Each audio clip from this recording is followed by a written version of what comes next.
welcome back to Bros in a Landfill. Monkey, Tar. So we finally learned that Tar is that person that likes to use the camera to look up character skirts. I hate you. That isn't even what happened. I was just like giving. Sure. Well, the audience doesn't know that. Yeah. They have only your testimony to go on. Yeah. So we're back to playing Sleek Hopper. We grinded bird. Tar grinded against some birds yesterday quite a bit. So. Yesterday. Yeah, I mean last time. Last week, 2 weeks ago. How does the show work? It doesn't. Yeah, I don't know. Got it. I'm really proud that you can just consistently get to this point now. Yeah, I'm actually, now that I take some time to think about it, I'm very impressed. Fuck! Oh my god! The stage! That turn is brutal. And not even like the last turn. Like the second to last turn is the most brutal part of this entire stage. It's almost like Scrap 651 like has a vendetta against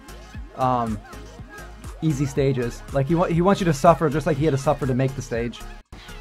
I don't think he suffered to make this stage. I think he was in maniacal glee the entire time. I believe it. Can I just say it's quite refreshing to see actual gameplay. I'm not used to seeing this many frames. You know, me trying and failing to do a pause strat. Well, the whole last episode was like completely menu based. It was like watching a fucking JRPG or something. Yeah, I mean, man, imagine a Monkey Ball JRPG. Jeez. Yeah, that's just called Super Monkey Ball 2 vanilla speedrunning. Oh. Boo. I'm not even a fan of vanilla. I prefer chocolate. Well, this is very chocolatey. I would have figured and that this was you can take that however you like. I thought this was like the Carolina Reaper flavor ice cream of Monkey Ball. Nice. I have a love-hate relationship with spicy things. Like, on the one hand, like, it's cool. On the other hand, suffer. And on the other hand, it's like, sometimes spicy things just don't taste as good as... I'm sorry, how many hands do you have? Currently 3. Okay. Currently. More or less. That's... You know, we're planning to change that soon. Yeah. So, like, what do you do with your third hand? I guess just hold metaphors. Yeah. Hold idioms. Yeah, it's more just for me to scratch my head and scratch my ass. Oh, simultaneously. Yeah. I mean, I can do that. I've got 2 hands. I mean, it gets the blood flow. I mean, the other hand, I've got my tumbler of tea, so like I can stay hydrated while I'm thinking. Oh my god. Yeah, I really thought that was gonna go more places. No, I think we found the edge of potential for having 3 hands. I don't think. No. Hang on. I think we're way overthinking why Trybien has 3 hands, so he can properly hold an N64 controller. Hey, there you go. Don't even ding. I don't even have an N. No, it's so I can play with mouse and keyboard. Why do you have 3 hands for that? Well, so I can use the mouse and then I can properly type. Oh. I'm taking my so I can. I mean, what's more annoying than playing a game with the chat room and then like having to back and forth, try to move the camera and type at the same time. Oh, so it's becoming Among Us king. Yes. Yeah, maybe I should get a 3rd hand. Yeah. I hear hands are real cheap on the black market. That was an angle. Yeah. Whoa. It's just unfortunate that it's just unfortunate that healthcare providers like your health insurance doesn't cover it. Like. Yeah. But We're hey, gonna policy for it. I think health insurance actually advises that you get that kind of thing removed. Couldn't imagine why. We just gotta wait for 2077 to happen, and then then it'll be all cool. Oh, I get it. It's a cyberpunk joke. Sure. Is it a joke because in the future of cyberpunk, it's normal for people to have body modifications, or because it would be assumed just to be a glitch, which is also normal?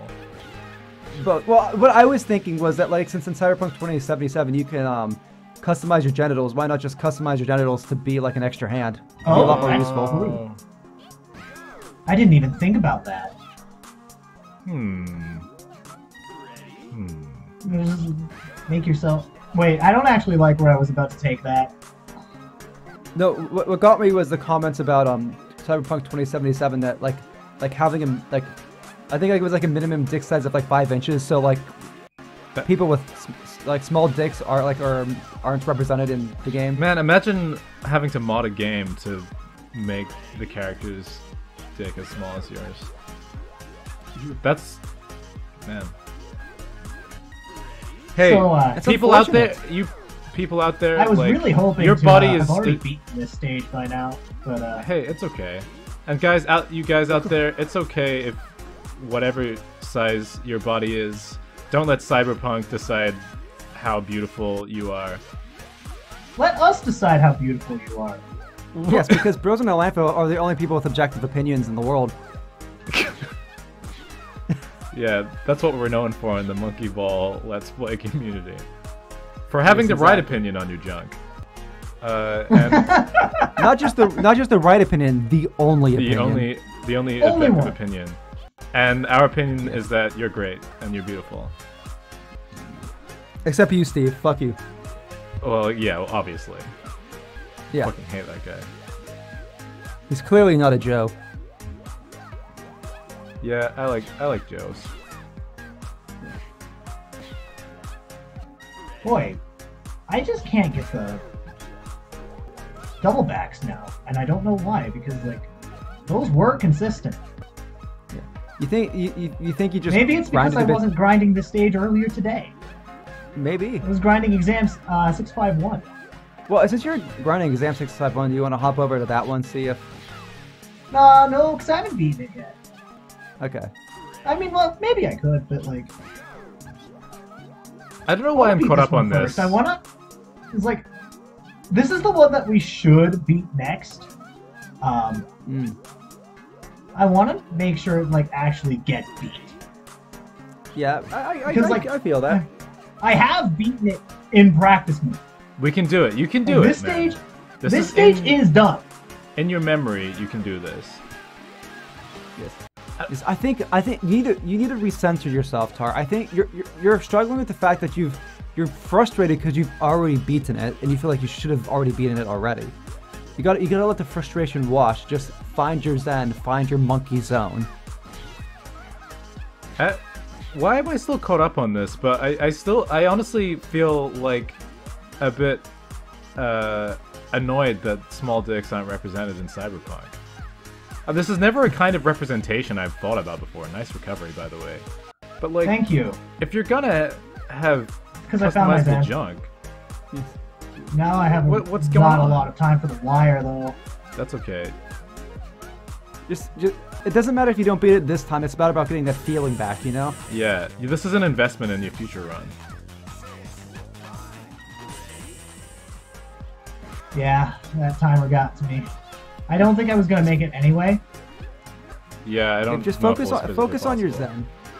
Like you've done some crazy stuff on the stage already. Don't like you've got this. You just find your like monkey zen. If we like were to stop Launch, hit me with a talking, monkey's end. you know what? Monkeys like bananas, and we should listen to them because Oh, I just meant in the Super Monkey Ball 2 announcer voice. But you know what? This Monkey works. Zen. Thank you. Oh, that didn't actually work. Fuck Monkey you. Zen. It was too arousing. Imagine that everything around you has ceased, and you're back in the jungle. You've just awoken from a long dream where you had a day job, where you had relationships, where you had all kinds of human worries. But the memory of it is slipping away, and now you're thinking about bananas swinging on vines, and I don't know, eating ticks off someone else's back. You're at peace. You beat your chest. You go, "Ah! Ah!" And you're calm. You're zen. The fact that you're not wearing clothes is accepted. And it's all good. There's no such thing as as a video game about monkeys because you are a monkey. What else? You don't wear shoes. Monkeys don't wear shoes most of the time. But you can use a stick to poke in a tree and get all the ants out and be like... So that's pretty zen. What else do monkeys do? You can play monkey games. You can climb trees. If someone chooses you, they'll not choose wrong. You can skip and hop, and you can be one.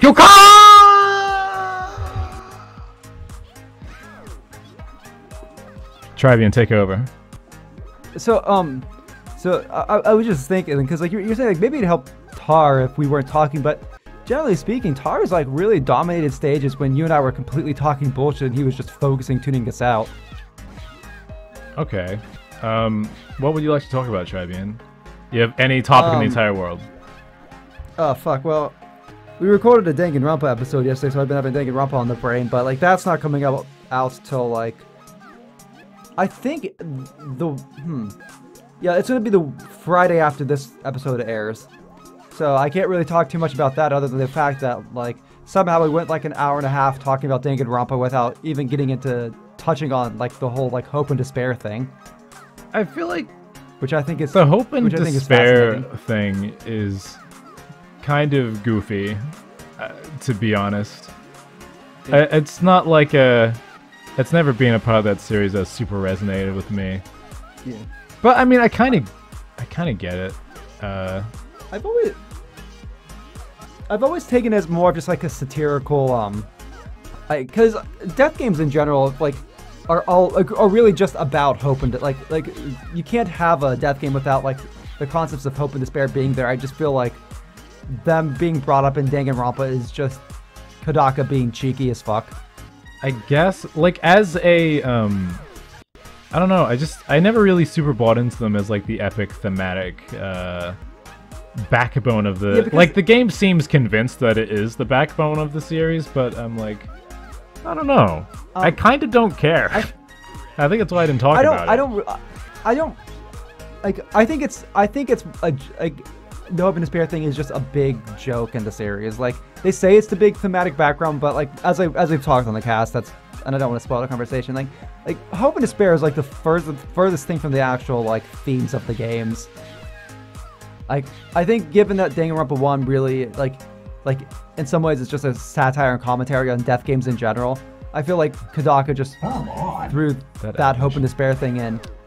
And hope and despair are catchphrases in Danganronpa. Yeah, like it really is. I think it's literally just a meme in the game series. And I feel like the game just kind of treats it as a meme rather than anything that's really meant to be taken seriously. I honestly can't tell. I think they're trying to be genuine, but it's just kind of corny, I think.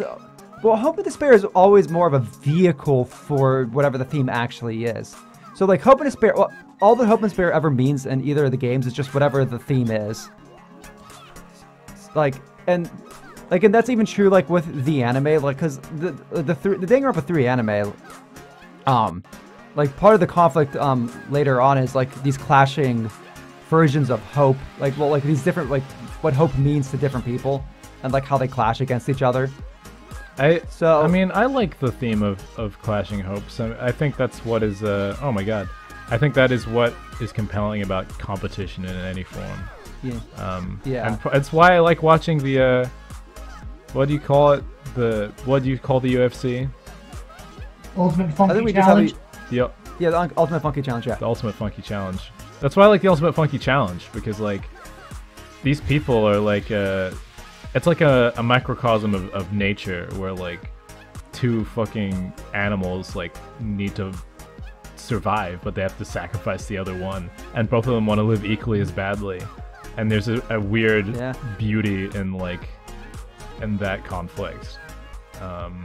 That's, like, tragic, but, like, for whoever, you know, it's like you watch a nature documentary and, you know, like a bunch of like goats are trying to cross a stream, but the crocodiles are hungry too, and so it's like getting eaten by these crocodiles fucking sucks, but the crocodiles gotta eat, so like, you know, That turn is disgusting, by the way. What term? Oh, no, the turn, like the one that like that corner is like Oh, that is disgusting. Yeah, that's worse than being Bring it eaten back by a to- crocodile. Yeah, On your attempt to get to the other side. yeah. I guess what the goats need to learn is that the grass is always greener, and sometimes you shouldn't risk being eaten. But yeah, like that whole like Clash That's of Clans. why I the think goats that's cross though. There's greener grass on the Yeah, oh, other yeah. side. Oh, did you? Oh man, did you guys see the current character in Genshin Impact is like literally a goat girl? That's cool. A goat girl. Yeah, she's got like goat horns, and she's got like a like bell around her, Look, and she's also like I don't come to fucking this. busted. I don't come to the show to learn new things about myself, Trybien, and I prefer if we forgot that conversation ever happened. I'm Yes. definitely not googling it Yep. later. yes. I mean, I sent you the like I sent you a video of like me doing a trial stage, a while back. I don't think you probably didn't watch it because like you were like are like super distracted and you probably don't check your messages as much as you probably should. I am an objectively bad person. Yeah, I mean, we won't tattletale on you about what happened before the episode. Yeah. But I'll leave that up to the audience's imagination. Sure. Just know that I'm a very reliable member of this show. That corner is. Oh, He is he's got. reliable. Oh no! Lunch is the most reliable person on the episode. Never have to harass him for audio. Never. I definitely have already uploaded the. It's always punctual. It's punctual as heck. So, Um, what were we talking about? I was gonna say, oh, Ghosts? something like Clash, like the Clashing Hopes, yeah. Because I think that's the same reason why like I find the sports anime really fascinating watching, like, because in some ways like sports in general, I think this is true with UFC. It's like it's these very safe portrayals of like these people's hopes and dreams, whether they're doing it to be better in the sport, whether they've got ulterior motives for like whatever, just like. Well, it's Watching people clash in sports is like I get why people enjoy it. Like it's the story, like it's the people that make it interesting, not necessarily the game itself. I mean, there's a level of tragedy in a competition, like, because someone has to lose. Yeah. But I mean, that's kind of true of most things in the world. I don't know. There's something just compelling about seeing that in front of you. Yeah. Like it takes so much strength just to even hone yourself Oh, into my floor is rumbling. a participant in a competition, like to become an athlete or to, I don't know, to make a movie or just to believe in yourself in any way. It takes so much. And the fact that that can just come up against someone else who's been through that same struggle and fail, I don't know. There's something, I don't know why that tragedy is beautiful. I guess it just speaks to the reality that we all live silky in. smooth wire though? Yeah, That was beautiful. that was fucking. That was beautiful. Okay, keep going on about your Yeah. tragedy of loss. Yeah. Well, like, cause like for me, it's like I was never into like football. Like I played sports a bit like as a kid, but like I've never really enjoyed watching sports, especially like North American football. Sure. But like the first time like I was like really like into like watching a game was when I was in band at high school. We had to go every week, and it's like you've got like it's like people who are playing on the team. It's like you've kind of got like this reputation with the like well, it's like not necessarily the reputation, but like you're thinking about like you got like your school's like I guess like reputation on the line, like your football team, whatever.